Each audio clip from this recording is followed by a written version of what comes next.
सर्वेभ्यो नमो नमः। स्वागत है आप सभी का आपके अपने यूट्यूब चैनल सक्सेस बाय संस्कृतम में। मैं हूं योगेश पांडे और आज हम इस वीडियो में पढ़ने वाले हैं संस्कृत की सभी प्रतियोगी परीक्षाओं के लिए उपयोगी संस्कृत व्याकरण से संबंधित कारक प्रकरण के अंतर्गत करण कारक।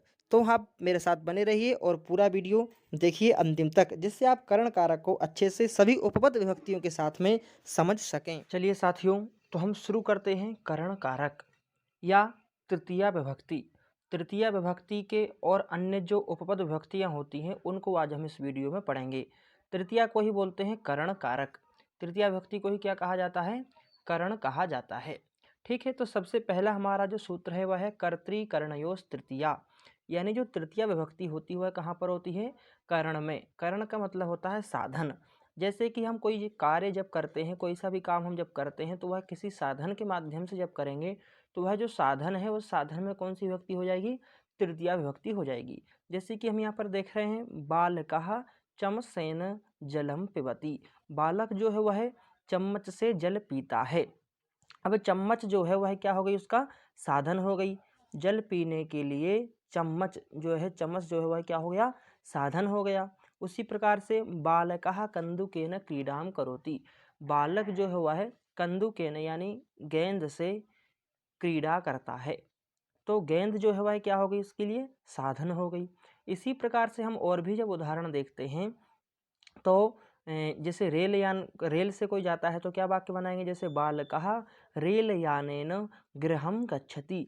कोई बालक है वो रेल के द्वारा, रेल में बैठ करके अपने घर जा रहा है। तो जो साधन है, यानी कि हम जब कार्य करते हैं कोई सा भी, या जब सेंटेंस बनाते हैं, वाक्य बनाते हैं, तो तीन चीज़ें होती हैं। कर्ता होता है, कर्म होता है और क्रिया होती है। तो ये तीनों चीज़ें आपको दिख रही हैं इसमें। ये कर्ता है बालक, ये हो गया कर्म क्रीड़ा या जल।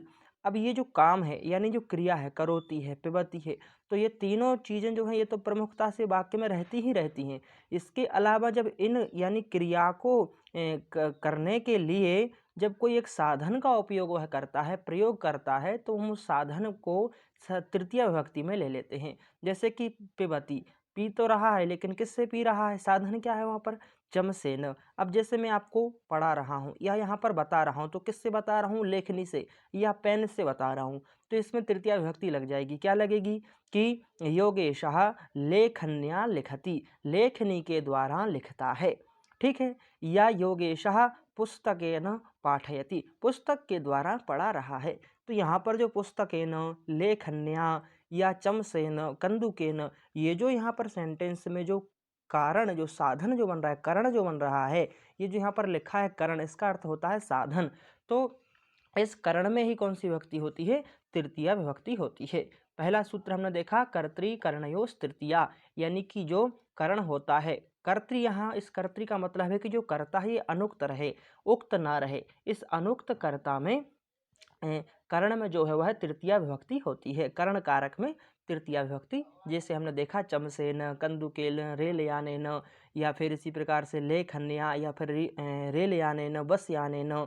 इस प्रकार से हम यहाँ पर इसका प्रयोग करेंगे। और देखते हैं और कौन कौन से इसमें इंपॉर्टेंट सूत्र हैं। जैसे जट इत्थम भूत लक्षणे, एक सूत्र है इत्थम भूत लक्षणे। इसका क्या अर्थ है? इसका अर्थ है कि इत्थम यानी जो कुछ लक्षण है या जो कोई क्या बोलते हैं चिन्ह है शरीर में, उस चिन्ह के द्वारा किसी व्यक्ति का या फिर किसी वस्तु का ज्ञान जब हमें होगा। ठीक है। लक्षण का मतलब होता है चिन्ह। ठीक है, या चिन्ह बोल सकते हैं, या फिर किसी, हाँ चिन्ह ही बोलेंगे। लक्षण का मतलब चिन्ह। जैसे इत्थम भूत लक्षण, यानी इस प्रकार का कोई चिन्ह या फिर कोई लक्षण किसी व्यक्ति या किसी वस्तु में हो जिससे उस चिन्ह से उस व्यक्ति या वस्तु का ज्ञान हमें होता हो, तो वह जो व्यक्ति या जो वस्तु है, जो चिन्ह है, उस चिन्ह में जो है तृतीया विभक्ति हो जाएगी। जैसे हमें यहाँ पर देखने को मिल रहा है जटाभिः तापसः, यानी कोई व्यक्ति है उसने बड़ी बड़ी जटाएं अपने शरीर में मतलब कर रखी हैं, तो हमें जटाओं से प्रतीत हो रहा है कि वह तपस्वी कोई व्यक्ति है, तपस्या करने वाला है कोई है। तो हम क्या बोलेंगे? जटाभिः तापसः, यानी जटाओं के द्वारा वह, हमें ऐसा प्रतीत हो रहा है कि वह तपस्वी है। तो जटा जो है लक्षण कहाँ जा रहा है, चिन्ह कहाँ जा रहा है तपस्वी बताने के लिए, जटाओं में। तो जो जटा जो लक्षण है, जो चिन्ह है, इस चिन्ह में हम क्या कर देंगे, तृतीया विभक्ति कर देंगे। और जो जटा यानी कि जो बालों की जो जटाएं होती हैं वो एक से अधिक होती हैं, इसलिए हमने यहाँ पर क्या किया, बहुवचन का प्रयोग किया। ठीक है, जटा भी तापसः। तो ये हो गया इत्थम भूत लक्षण है। इसी प्रकार से और भी जो उदाहरण होते हैं, या मतलब इत्थम भूत लक्षण है, किसी व्यक्ति या वस्तु के जो है चिन्ह से यदि हम उसको बताएंगे तो वहाँ पर तृतीया हो जाएगी। ये आपको अन्य उदाहरणों में देख करके और परीक्षा में इसको सही करना है। ठीक है, अधिकतर इसका सूत्र पूछा जाता है इसका उदाहरण दे करके। और हम आगे चलते हैं और उदाहरण देखते हैं, जैसे एनांग विकारः। अब यहाँ पर एक सूत्र और है, एनांग विकारः। यह क्या कर रहा है कि शरीर के किसी अंग में विकृति दिखाई पड़े। विकृति यानी कि कोई हमारा शरीर का कोई अंग है, जो अंग हमारा क्या हो गया है, विकृत हो गया है, टूट फूट गया है, उसमें कोई विकार आ गया है। तो उस विकार के कारण दिखाई पड़े, तो उस विकृत जो अंग है, उस अंग के वाचक शब्द में तृतीया विभक्ति हो जाती है। अंग के वाचक, जैसे कोई व्यक्ति क्या है, काणा है, तो किससे काणा होगा भाई, काणा का मतलब अंधा, किससे होगा, तो बोले नेत्रेण काणः। तो नेत्र के द्वारा वह, या नेत्र से काणा है, तो क्या हो जाएगा, नेत्र शब्द में तृतीया विभक्ति हो जाएगी। सूत्र कौन सा लगेगा, ये नांग विकारः। ये न मतलब जिस अंग के द्वारा या अंग जो उसका विकृत हुआ है, उस वाचक शब्द में तृतीया विभक्ति हो जाएगी, ये नांग विकारः। इस सूत्र से उदाहरण क्या, जैसे नेत्रेण काणः, यानी आँख से जो है वह काणा हो गया। कर्णेन बधिरः, अब वो बधिरा है, मतलब सुन नहीं सकता, तो किससे बधिरा हुआ भाई, तो कान से, तो कर्णेन बधिरः। ठीक है, शीर्षा खल्वाटः। शीर्षा खल्वाटः का मतलब है कि जो है कि खलवाटा है, यानी कि उसका जो है गंजा है, किससे गंजा है, तो सिर से गंजा है। ठीक है, आगे हम देखते हैं और उदाहरण क्या है हमारे सामने। हाँ, सिरसा खलवाटा, यानी इसी प्रकार से तीन उदाहरण मैंने लिए हैं, नेत्रेण काणः, कर्णेन बधिरः, सिरसा खलवाटा आदि। यानी कि अंग के द्वारा किसी अंग में यदि विकार आ जाए तो वहाँ पर तृतीया विभक्ति होती है, उसको वाचक शब्द में, जैसे नेत्रेण, कर्णेन, शिरसा, हस्तेन, इस प्रकार से यहाँ पर हम उसके उदाहरण लेंगे। आगे चलते हैं, एक और सूत्र है हेतु। यह क्या करता है, यह बताता है कि यदि आप कोई काम कर रहे हैं और उसका कारण यानी हेतु, उस हेतु के जो बोधक शब्द होते हैं, उन बोधक शब्दों में तृतीया विभक्ति होती है। जैसे आप काम कर रहे हैं कहीं पर रहने का, ठीक है, जैसे आप कहीं अपने मामा के यहाँ रह रहे हैं, बुआ के यहाँ रह रहे हैं, या फिर किसी तीर्थ में जा करके, या फिर किसी जैसे दिल्ली में, इलाहाबाद में, मतलब पढ़ने के लिए आप वहाँ पर रह रहे हैं। आप गाँव के रहने वाले हैं, आपके गाँव में पढ़ने की व्यवस्था नहीं है, तो आपके घर वालों ने बुआ के यहाँ रख दिया, मामा के यहाँ रख दिया। कोई पूछेगा कि आपका लड़का कहाँ रह रहा है, तो आपने कहा वहाँ रह रहा है, क्यों रह रहा है, तो वह जो क्यों का जो कारण है, उस कारण में यहाँ पर तृतीया विभक्ति हो जाएगी। जैसे कि रामः अध्ययनेन वसति। अध्ययन मतलब यह अध्ययन क्या हो गया, कारण हो गया, किसका कारण हो गया, बसति का, यानी रहने का जो कारण है। अब बसति का मतलब तो हम जानते हैं, बसति यानी रहता है, क्यों रहता है, क्या कारण है, तो अध्ययनेन वसति, यानी अध्ययन के लिए।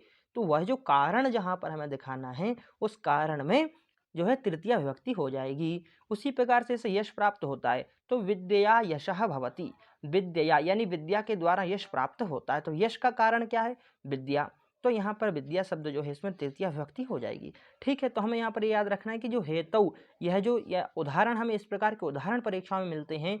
जो प्रतियोगिताएं परीक्षा होती हैं, उन परीक्षाओं में से उदाहरण मिलते हैं और पूछा जाता है कि यहाँ पर जो अध्ययन में जो तृतीया विभक्ति हुई है, या जो विद्या में जो तृतीया विभक्ति हुई है, किस सूत्र से हुई है, तो हमें वहाँ बताना होगा हेतु इस सूत्र से, क्योंकि यहाँ पर हमें कोई तृतीया संबंधी वाचक इस सूत्र में कोई नहीं दिख रहा है, लेकिन इसका अर्थ हमें यहाँ पर ढूंढना है कि यह अध्ययन के कारण या विद्या के कारण, तो यह कारण हमें ढूंढ करके, क्योंकि हेतु का मतलब ही कारण होता है।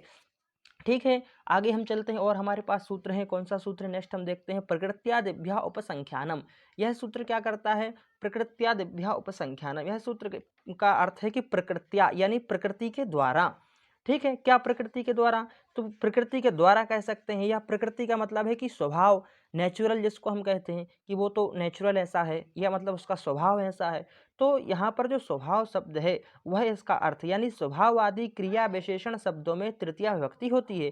यानी जैसे कि उदाहरण के द्वारा हम समझते हैं, मोहनः सुखेन जीवति। जो मोहन है वह जो है वह सुख से जीता है। अब जो मोहन है वह सुख से, तो सुख क्या हो गया यहाँ पर हमारा, जो है प्रकृति यानी स्वभाव हो गया उसका जीना। तो जो स्वभाव होता है वह स्वभाव को बताने के लिए जो शब्द होते हैं, उन शब्दों में तृतीया विभक्ति होती है।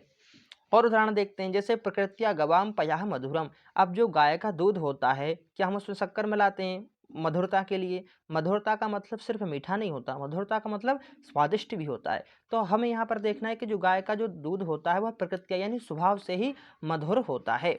ठीक है, इसी प्रकार से हम देखते हैं और हमारे पास जो सूत्र हैं, सहयुक्ते प्रधाने।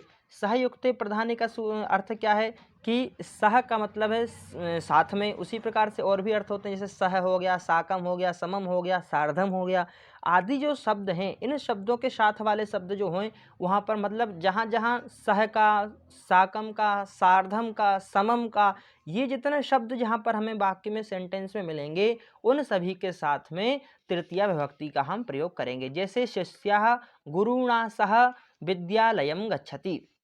ठीक है, शिष्यः गुरुणा सह विद्यालयं गच्छति। अब हमें यहाँ पर क्या बताना है कि जो शिष्य है वह किसके साथ में जा रहा है? गुरु के साथ में जा रहा है। तो गुरु में जो है वह तृतीया विभक्ति हो जाएगी, विद्यालयं गच्छति। जैसे रामः सीतया सह, अब राम है किसके साथ में जा रहे हैं? सीता के साथ में जा रहे हैं, तो सीता में कौन सी विभक्ति हो जाएगी? तृतीया विभक्ति हो जाएगी। ठीक है, इसी प्रकार से सह के जैसे यहाँ पर सह लिखा है, साकम होगा, समम होगा, सार्धम होगा। ठीक है, इन सभी शब्दों के साथ में कौन सी विभक्ति होगी? तृतीया होगी। जैसे गुरुणा, सीतया, है ना। इसी प्रकार से और भी, जैसे मित्रेण साकम गच्छति, ये ना, मित्रेण सह गच्छति, ऐसे जब हम प्रयोग करेंगे तो वहाँ पर तृतीया विभक्ति का हम प्रयोग करेंगे। एक और सूत्र मैंने इंपॉर्टेंट सूत्र लिया है तृतीया विभक्ति का, जो कि अधिकतर परीक्षाओं में पूछा जाता है, और थोड़ा सा महत्वपूर्ण सूत्र इसीलिए है क्योंकि इसका जो अर्थ है वो हमें ज़्यादा इंपॉर्टेंट लगता है। ठीक है, जैसे हम समझते हैं अपवर्गे तृतीया, सूत्र है अपवर्गे तृतीया। अब अपवर्ग का मतलब होता है कि मतलब जिसका फल हमें प्रत्यक्ष दिखाई ना दे, हम कह सकते हैं अपवर्ग।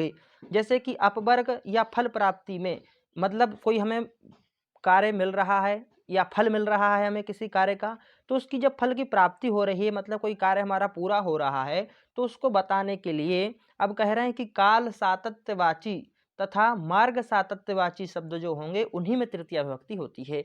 मार्ग मतलब कोई शब्द हो जहाँ पर हमें मार्ग दिखाई दे रहा हो, मार्ग से संबंधित हो, या फिर किससे संबंध हो? एक काल यानी समय से संबंधित, तब हम यहाँ पर इस सूत्र से जो है तृतीया विभक्ति करेंगे। अब जैसे उदाहरण के द्वारा आप यहाँ पर देखेंगे, 10 वर्षैः अध्ययनम समाप्तम। जो है 10 वर्षैः अध्ययनम समाप्तम का मतलब क्या हुआ यहाँ पर कि जो है 10 वर्षों में अध्ययन को समाप्त किया। अब यहाँ पर काल बताया।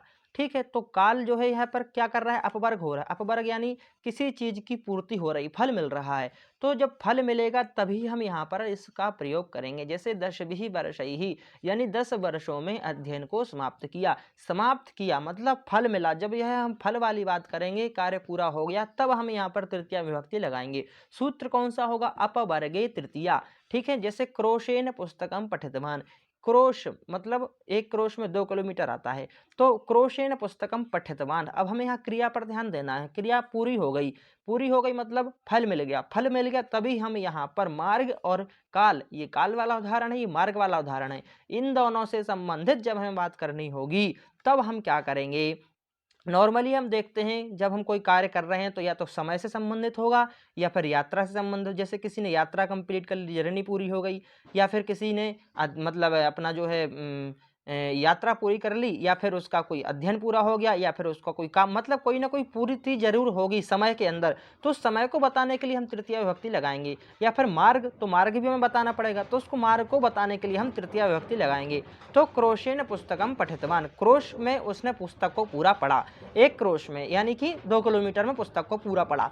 तो मार्ग यहाँ पर बता रहे हैं, यहाँ पर काल हम बता रहे हैं कि 10 वर्षों में, तो 10 वर्षों में यहाँ पर आ जाएगी। और यहाँ क्रोश यानी मार्ग, जो संबंधित शब्द हैं, क्रोश से संबंधित या काल से संबंधित जो शब्द हैं, इन शब्दों में तृतीया विभक्ति लगाएंगे। इस प्रकार से एक बार फिर से हम इसको रिपीट कर लेते हैं पूरे को, जो आज हमने इस वीडियो में पढ़े हैं, जो से सूत्र पढ़े हैं। सबसे पहले सूत्र पढ़ा हमने कर्तृकरणयोः तृतीया, यानी तृतीया विभक्ति का जो प्रयोग होगा वह करण अर्थ यानी साधन का अर्थ, जहां पर हम साधन लेंगे वहां पर तृतीया विभक्ति का प्रयोग करेंगे। जैसे चमसेन, कंदुकेन, रेलयानेन, बसयानेन।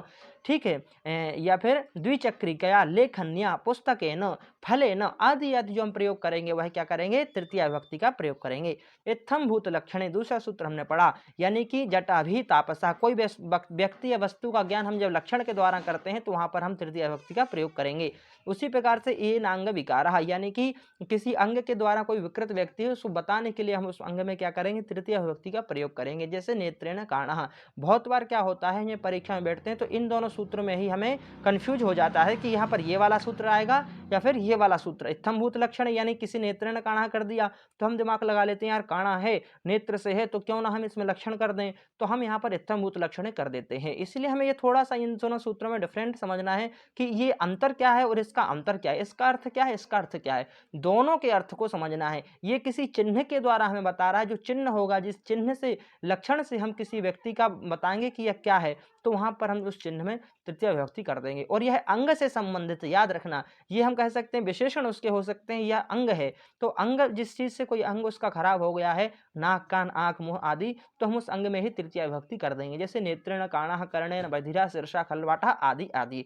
हमने इसके बाद सूत्र पढ़ा हेतु, यानी रामः अध्ययनेन वसति, कोई व्यक्ति जब कहीं पर रह रहा है तो क्या कारण से रह रहा है, उस कारण में तृतीय विभक्ति आएगी। जैसे अध्ययनेन विद्या आदि आदि। एक हमने समझा प्रकृत्यादिभ्यः उपसंख्यानम, यानी स्वभाव से जो चीज होती है उस स्वभाव वाली चीज में तृतीय विभक्ति आ जाती है। जैसे मोहना सुखेन जीवति, ये कोई व्यक्ति सुख से जी रहा है तो सुख क्या हो गया, उसका स्वभाव।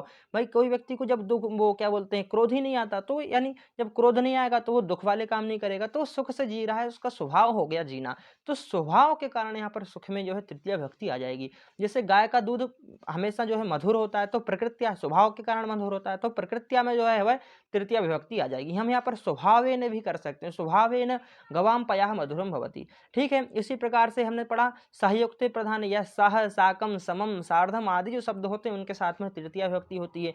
और एक अपवर्ग तृतीया, जैसे कि काल वाची और मार्गवाची जो शब्द होंगे उनमें तृतीय विभक्ति आएगी। जैसे दशभिः वर्षैः अध्ययनं समाप्तम और क्रोशेन पुस्तकम पठितवान आदि आदि जो शब्द होते हैं, ऐसे शब्दों में हम तृतीय विभक्ति का प्रयोग करते हैं। तो मैं आशा करता हूं कि आज का जो हमारा वीडियो था करण कारक का वीडियो, यानी करण यानी साधन, कारक का मतलब तो हम पहले ही बता चुके हैं, कारक किसको बोलते हैं। तो ऐसे जो करण कारक है या जो उपपद विभक्तियां हैं, उपपद विभक्तियों के हमने बहुत सारे सूत्रों को पढ़ा है। तो यह वीडियो यदि आपको पसंद आया तो आप वीडियो को लाइक करिए, कमेंट करके बताइए, और यदि इस सब जो हमने पढ़ा है इसमें कोई आपको डाउट हो रहा है तो भी आप जो है कमेंट करके पूछ सकते हैं, आपके प्रश्न का उत्तर अवश्य मिलेगा। और बने रहिए सक्सेस बाय संस्कृतम में और करते रहिए सभी संस्कृत की प्रतियोगी परीक्षाओं की तैयारी। धन्यवाद।